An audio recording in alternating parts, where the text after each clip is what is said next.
ovo je pizzerija. Ovo mi je omiljena pizzerija zato što ovdje mi išli kada smo preseljali u Srbiju. Ovo nam je prvo mjesto gdje smo išli.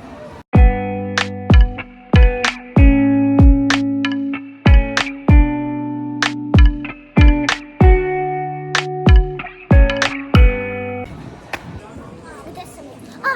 Ovdje ja imam omiljeni sladoled. Gledajte kako on je lep i ukusan.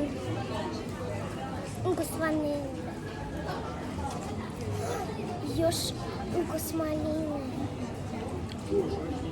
Život je dobar. Gdje sam ja?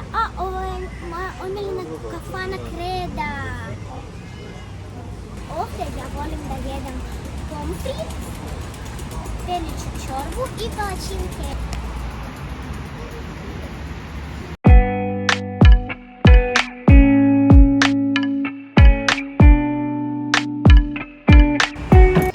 Gdje sam ja?